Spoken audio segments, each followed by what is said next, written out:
پھر پورا 1 سال گزرنے کے بعد زلیخا نے تیسری مرتبہ خواب میں دیکھا کہ وہی ہوشربا اسی طرح ہنستی ہوئی صورت لیے سامنے کھڑا ہے، جسے دیکھتے ہی زلیخا اس طرح ننگے سر اس کی قدموں پر گری اور اس ماہ منیر کا دامن پکڑ لیا اور نہایت درد کے ساتھ روتے ہوئے کہا، تجھ کو اس ذات مقدس کی قسم جس نے تجھ کو یہ دیا جاہو چشم، تجھ کو سوگند اس انوکھی ذات کی جس نے پیدا کی ہے یہ صورت تیری، تجھ کو اس پیارے مصور کی قسم جس نے یہ تصویر کھینچی محترم، کس جگہ رہتا ہے تو اے نازنیں، کچھ تو دے اپنا پتہ اے دل نشی، کون سا وہ شہر ہے اے دل فگار جس میں تو رہتا ہے اے عالی تبار، ہوں عزیز مصر میں اے نیک خوں، کر وہاں ملنے کی مجھ سے جستجو۔ گویا کہ خواب میں تصویر حضرت یوسف نے اپنے آپ کو عزیز مصر ہونا آئندہ کے لحاظ سے بیان کیا، مگر زلیخا موجودہ عزیز مصر کو سمجھی کہ یہی ہے میرا مطلوب و محبوب۔ غرض یہ کہ زلیخا پچھلے خواب میں اپنے محبوب کا پتہ سن کر بیدار ہو گئی اور اسی وقت اپنے تمام خواصوں اور کنیزوں کو آواز دی۔ خواصیں اپنی بیگم کی تندرست آواز پر جو کہ 3 سال بعد ان کے کانوں میں آئی حیرت زدہ ہوئیں اور مبارکباد دیتی ہوئی زلیخا کے پاس آئیں اور نہایت خندہ و فرحاں اپنی بیگم کو دیکھنا شروع کیا۔ زلیخا نے کہا، جاؤ اور میرے والد ماجد کو مژدہ خوشخبری سناؤ اور کہو، آپ کی پیاری زلیخا بچ گئی اور دوبارہ زندگی اس کو ملی، اس کی بیماری سبھی جاتی رہی، جیسی وہ پہلے تھی ویسی ہو گئی، اس کا بس مقصود حاصل ہو گیا، جس کی جویا تھی وہ اس کو مل گیا، گوہر مقصود حاصل ہو گیا، دے گیا وہ خواب میں اپنا پتہ، ہے عزیز مصر وہ عالی تبار، کر گیا ہے مجھ سے وہ قول و قرار۔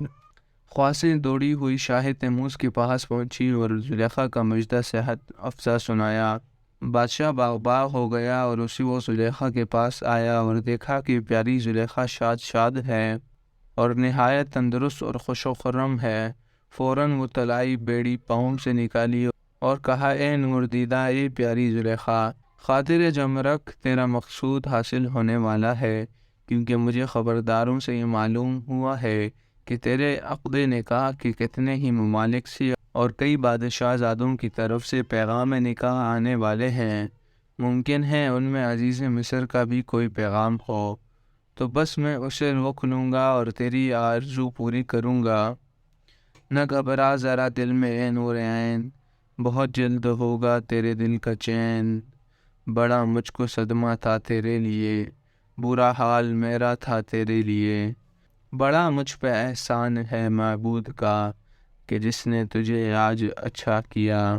اسی ہفتے کتنے ہی شہزادوں کا پیغام زلیخا کے لیے شاہ تیموز کے پاس آئے۔ زلیخا کو جب معلوم ہوا کہ کئی بادشاہوں کے ایلچی اس کے نکاح کا پیغام لائے ہیں،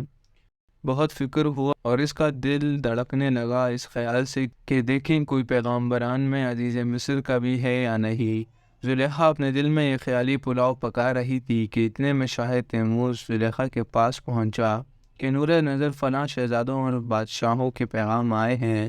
اب تو اپنے دل میں غور کر کے مجھ سے بیان کر تاکہ میں تیرے عقد نکاح کی تیاری شروع کر دوں اور خاص ایلچی کو زبان دے دوں۔ زلیخا نے تمام پیغامیوں کی فہرست بغور سن کر کہا، مصر کا جب ایلچی کوئی نہیں، خاک ڈالو ان کے منہ پر بالیقین، پھیر دو سارے پیامی پھیر دو، سب سے کہہ دو جاؤ اپنی راہ لو،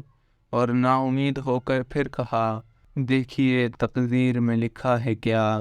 زلیخا کی ناراضگی معلوم کر کے بادشاہ نے ان تمام پیامیوں اور ایلچیوں کو معزت کر کے اور انعام و اکرام دے کر اور یہ کہہ کر رخصت کیا کہ اس بیمار کو وہ مبارک پیغام میں سب سے پہلے عزیز مصر کی بحقت ہے، لہٰذا میرا ارادہ اپنی دختر کو عزیز مصر کے ہاں دینے کا ہے۔ جب وہ سب کے سب ایلچی چلے گئے تو اب شاہ تیموز کو عزیز مصر کے ہاں سے پیغام کا انتظار ہوا، مگر وہاں عزیز مصر کا کوئی پیغام نہ سلام کچھ بھی نہیں۔ آخر شاہ تیموز نے ہی اپنا ایک ایلچی جو مدبر اور ہوشیار تھا شہر مصر کو روانہ کرنے کا انتظام کیا، جس کے ساتھ بہت تحفے تحائف کیے اور زبانی یہ پیغام بھیجا کہ اے عزیز مصر، تم کو معلوم ہو کہ میری دختر نیک اختر پیاری زلیخا کے عقد نکاح کے لیے شاہ روم اور شام کے بہت سے ایلچی آئے اور بہت اصرار سے انہوں نے اس مبارک عقد کے لیے کہا، مگر میں نے نامنظور کر دیا اور تمام قاصدوں کو واپس کر دیا۔ چونکہ مجھے ملک مصر سرزمین مصر بہت پیاری اور مرغوب ہے، اس لیے میں چاہتا ہوں کہ اپنی پیاری دختر کو مصر میں رخصت کر دو۔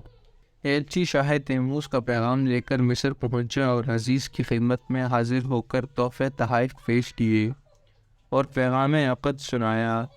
عزیز مصر یہ پیغام سن کر بڑا خوش ہوا اور اپنے جامے میں پھولا نہ سمایا اور بہت کچھ مسرور ہو کر شاہ تیموس کے ایلچی سے کہا کہ میں خود شاہ تیموس کی خدمت میں حاضر ہوتا ہوں، مگر شاہ مصر کی حضوری سے مجھے ایک لمحہ کی فرصت نہیں، سخت مجبور ہوں اور اپنی طرف سے 1000 کنیزیں اور 200 مقربین اور متعدمین مرد بزرگ اور 1000 غلام خوب رو اور بہت سے امیر و امراء شاہ تیموس کی خدمت میں حاضر کرتا ہوں تاکہ وہ شاہ کی دختر کو نہایت احترام کے ساتھ لائیں۔ ایلچی نے عزیز مصر سے کہا کہ ہمارے بادشاہ کو ان تکلفات کی چندہ ضرورت نہیں، اس کو خدا نے سب کچھ دے رکھا ہے اور آپ کی دعا سے اس کے خزانے لبریز ہیں۔ تاہم عزیز مصر نے سب سامان ایلچی کے ساتھ ہی کر دیا اور اب وہ ایلچی پیاری دختر زلیخا کی بارات لے کر اپنے شہر میں پہنچا اور ایک دھوم دھام ہونے لگی۔ سنا جب زلیخا نے یہ غلغلہ کہ اب مصر کا قافلہ آ گیا، خوشی سے پھر اس کا عجب حال تھا، ہنسی اس کے چہرے پہ یہاں تک پڑی کہ برسوں میں وہ کھلکھلا کر ہنسی۔ غرض دھوم شادی کی ہونے لگی، خوشی کی نہ حد تھی کسی ایک کی، سبھی شاد و خرم چمکنے لگے، سبھی پھول اور گل مہکنے لگے، مبارک سلامت کی ایک دھوم تھی، عجب شادمانی، عجب تھی خوشی۔ ادھر شاہ تیموس مسرور تھا، ادھر زلیخا کا دل مخمور تھا۔ جب شاہ تیموس نے دیکھا کہ میرا ہوش مند ایلچی عزیز مصر کی بارات لے کر آیا ہے،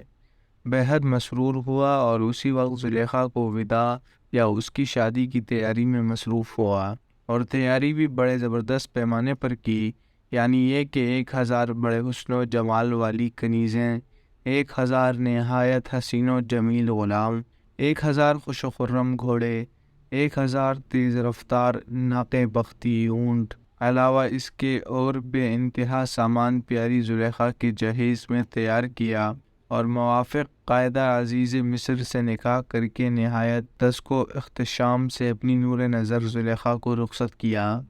جب یہ شان و شوکت کی بارات سرحد مصر کے قریب پہنچی تو عزیز مصر استقبال کی رسم کے مطابق حسب ذیل تحائف منہ دکھائی دینے کے لیے اور دلہن کو لینے کے لیے خود آیا۔ سینکڑوں کنیزیں، سینکڑوں غلام، بے انتہا گھوڑے جوڑے اور بہت سے لال و جوہر، بے تعداد سونا چاندی اور خزانہ۔ غرض یہ کہ عزیز مصر منہ دکھائی دینے کے لیے بہت کچھ سامان لے کر جنگل میں آیا ہے۔ سامنے سے دیکھا کہ بارات آ رہی ہے، جس کی تیاری میں یہ معلوم ہوتا ہے کہ سونے چاندنی کے بادل اٹھے چلے آ رہے ہیں، اور بیچ میں اس ماہی مراتب کا ایک ڈولہ ہے جس میں اس کی دلہن سوار ہے۔ بہت ہی خوش ہوا اور اسی وقت اپنا یہ سب سامان اس پر نثار کر دیا اور بہت سے جواہر نچاور کرتا ہوا مصر میں داخل ہونے کے لیے خوشی خوشی چلا، اور ادھر زلیخا کے دل میں زیارت یوسف کا شوق اس قدر دامنگیر ہوا کہ خوشی میں پھولے نہ سمائے جاتے تھے اور اپنے جامے سے باہر ہوتی جاتی ہیں۔ آخر کار محل سرائے پہنچنے تک اس کو صبر نہ ہوا اور اسی ڈولے میں سے زلیخا نے اپنے مطلوب و محبوب کو جھانک کر دیکھا۔ دیکھتی کیا ہے زلیخا جھانک کر، جو عزیز مصر ہے با کر و فر، ہے سیاہ فام و حبش کا سا غلام، ساتھ ہے جس کے یہ سب کچھ اژدہام، جس کے یہ کچھ کر و فر ہے ساتھ ساتھ، کر رہا ہے شکل میں بوتنوں کو مات۔ آپ تمام دوستوں سے گزارش ہے کہ ہمارا چینل کتابی سبسکرائب کر لیں تاکہ داستان یوسف کی آنے والی تمام مقصد سے آپ بر وقت باخبر رہ سکیں۔